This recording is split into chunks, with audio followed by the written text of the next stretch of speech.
सलैया साहित्य संसार में आपका हार्दिक स्वागत है। स्टाइल इज़ द मैन, शैली ही आदमी है।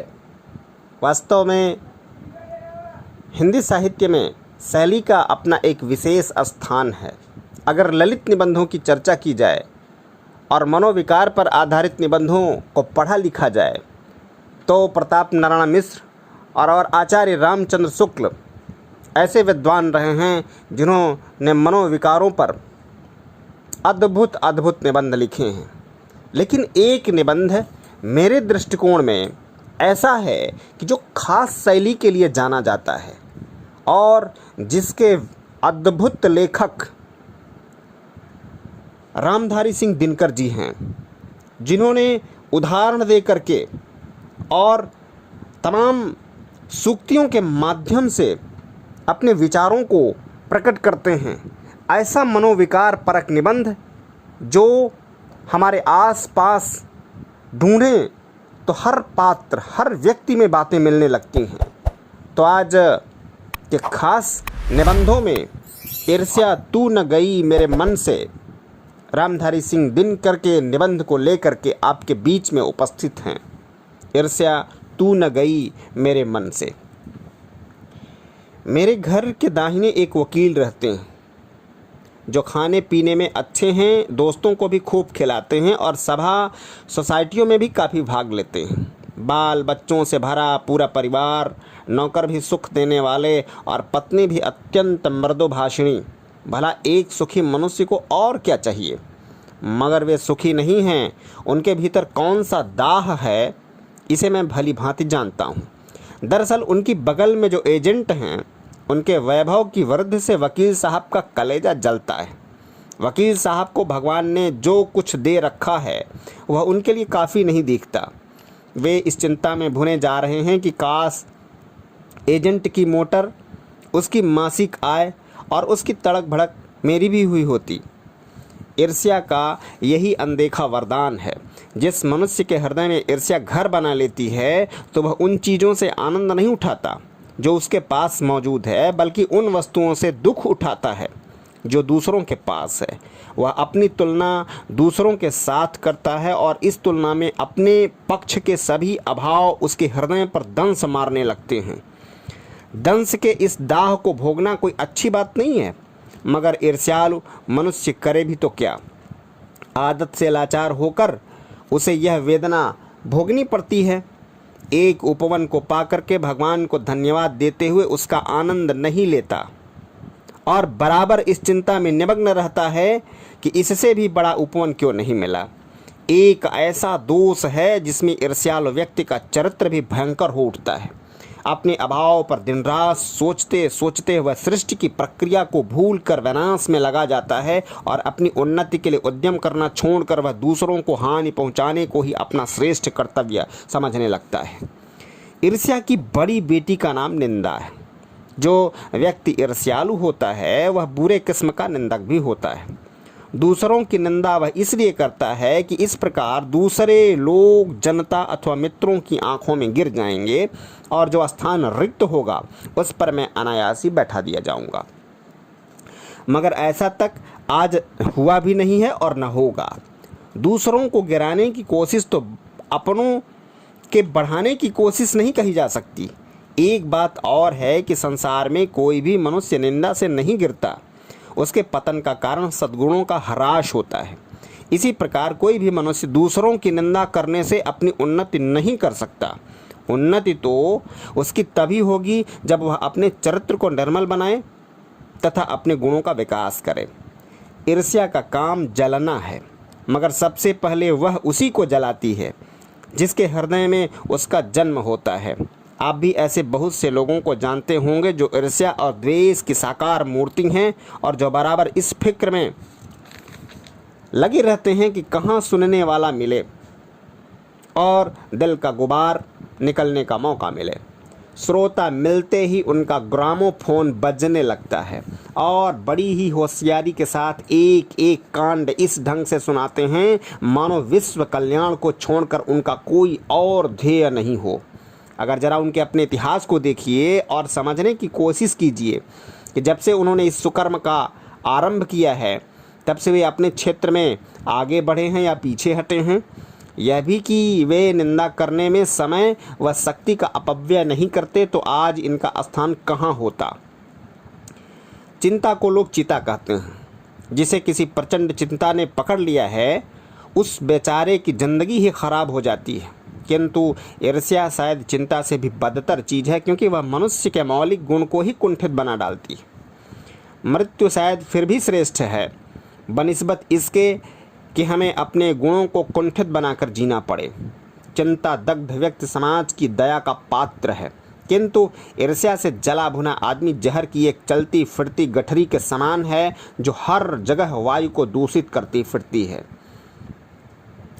ईर्ष्या मनुष्य का चारित्रिक दोष ही नहीं है, प्रत्युत इससे मनुष्य के आनंद में भी बाधा पड़ती है। जब भी मनुष्य के हृदय में ईर्ष्या का उदय होता है, सामने का सुख उसे मध्यम सा दिखने लगता है। पक्षियों के गीत में जादू नहीं रह जाता और फूल तो ऐसे हो जाते हैं मानो वे देखने के योग्य ही न हों। आप कहेंगे कि निंदा के बाण से अपने प्रतिद्वंदियों को बेध कर हंसने में एक आनंद है और यह आनंद ईर्ष्यालु व्यक्ति का सबसे बड़ा पुरस्कार है। मगर यह हंसी मनुष्य की नहीं, राक्षस की हंसी होती है और यह आनंद भी दैत्यों का आनंद होता है। ईर्ष्या का संबंध प्रतिद्वंदिता से होता है, क्योंकि भिखमंगा करोड़पति से ईर्ष्या नहीं करता। यह एक ऐसी बात है जो ईर्ष्या के पक्ष में भी पड़ सकती है, क्योंकि प्रतिद्वंदिता से मनुष्य का विकास होता है। किंतु अगर आप संसार व्यापी सुयश चाहते हैं तो आप रसेल के मतानुसार शायद नेपोलियन से स्पर्धा करेंगे। मगर याद रखिए कि नेपोलियन भी सीजर से स्पर्धा करता था और सीजर सिकंदर से तथा सिकंदर हरकुलिस से। ईर्ष्या का एक पक्ष सचमुच ही लाभदायक हो सकता है, जिसके अधीन हर आदमी, हर जाति, हर दल अपने को प्रतिद्वंदी का समकक्ष बनाना चाहता है। किंतु यह तभी संभव है जबकि ईर्ष्या से जो प्रेरणा आती हो वह रचनात्मक हो। अक्सर तो ऐसा ही होता है कि ईर्ष्यालु व्यक्ति यह महसूस करता है कि कोई चीज़ है जो उसके भीतर नहीं है, कोई वस्तु है जो दूसरों के पास है, किंतु वह यह नहीं समझ पाता है कि इस वस्तु को प्राप्त कैसे करना चाहिए, और गुस्से में आकर वह अपने किसी पड़ोसी मित्र या समकालीन व्यक्ति को अपने से श्रेष्ठ मानकर उससे जलने लगता है, जबकि ये लोग भी अपने आप शायद वैसे ही असंतुष्ट हों। आपने यही देखा होगा कि शरीफ लोग यह सोचते हुए अपना सिर खुजलाया करते हैं कि फलां आदमी मुझसे क्यों जलता है, मैंने तो उसका कुछ नहीं बिगाड़ा, और अमुक व्यक्ति इस कदर मेरी निंदा में क्यों लगा हुआ है। सच तो यह है कि मैंने सबसे अधिक भलाई उसी की है। बड़े सोचते हैं मैं तो पाक साफ हूँ, मुझ में किसी भी व्यक्ति के लिए दुर्भावना नहीं, बल्कि अपने दुश्मनों की भी मैं भलाई ही सोचा करता हूँ। फिर ये लोग मेरे पीछे क्यों पड़े हुए हैं, मुझ में कौन सा ऐब है जिससे दूर करके मैं एक दिन दोस्तों को चुप कर सकता हूँ। ईश्वरचंद विद्यासागर जब इस तजुर्बे से होकर गुजरे तब उन्होंने एक सूत्र कहा, तुम्हारी निंदा वही करेगा जिसकी तुमने भलाई की है। और नीत्शे जब इस कूचे से होकर निकला तब उसने जोरों का एक ठहाका लगाया और कहा कि यार ये तो बाजार की मक्खियां हैं जो अकारण हमारे चारों ओर भिनभिनाया करती हैं। ये सामने प्रशंसा और पीठ पीछे निंदा किया करते हैं। हम इनके दिमाग में बैठे हुए हैं, ये मक्खियां हमें भूल ही सकती हैं ये, और चूंकि हमारे बारे में बहुत सेवा करती हैं इसलिए ये हमसे डरती हैं और हम पर शंका भी करती हैं। ये मक्खियां हमें सजा देती हैं हमारे गुणों के लिए। ये ऐब तो माफ़ कर देंगी, क्योंकि बड़ों के ऐब को माफ़ करने में भी शान है। जिस शान का स्वाद लेने के लिए ये मक्खियां तरस रही हैं, जिनका चरित्र उन्नत है, जिनका हृदय निर्मल है और विशाल है, वे कहते हैं कि इन बेचारों की बातों से क्या बढ़ चिढ़ना, ये तो खुद ही छोटे हैं। मगर जिनका दिल छोटा और दृष्टि संकीर्ण है, वे मानते हैं कि जितनी भी बड़ी हस्तियां हैं उनकी निंदा ही ठीक है। और जब हम प्रीति, उदारता और भलमनसाहत का बर्ताव करते हैं तब भी ये समझते हैं कि हम उनसे घृणा कर रहे हैं, और हम चाहे उनका जितना उपकार करें बदले में हमें अपकार ही मिलेगा। दरअसल हम जो उनके निंदा का जवाब न देकर चुप्पी साधे रहते हैं, उसे भी वे हमारा अहंकार समझते हैं। खुशी तो उन्हें तभी हो सकती है जब हम उनके धरातल पर उतरकर उनके छोटेपन के भागीदार बन जाएं। सारे अनुभवों को निचोड़कर नीत्शे ने एक दूसरा सूत्र कहा, आदमी में जो गुण महान समझे जाते हैं, उन्हीं के चलते लोग उनसे जलते भी हैं। तो ईर्ष्यालु लोगों से बचने का क्या उपाय है? नीत्शे कहता है कि बाजार की मक्खियों को छोड़कर एकांत की ओर भागो।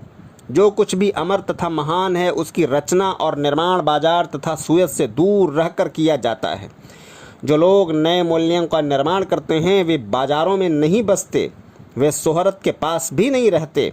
वहाँ बाजार की मक्खियाँ नहीं भिनकती, वहाँ एकांत है। यह तो हुआ ईर्ष्यालु लोगों से बचने का उपाय। किंतु ईर्ष्या से आदमी कैसे बच सकता है? ईर्ष्या से बचने का उपाय मानसिक अनुशासन है। जो व्यक्ति ईर्ष्यालु स्वभाव का है, उसे फालतू बातों के बारे में सोचने की आदत छोड़ देनी चाहिए। उसे यह भी पता लगाना चाहिए कि जिस अभाव के कारण वह ईर्ष्यालु बन गया है, उसकी पूर्ति का रचनात्मक तरीका क्या है। जिस दिन उसके भीतर यह जिज्ञासा आएगी, उसी दिन से वह ईर्ष्या करना कम कर देगा। जय हिंद, वंदे मातरम।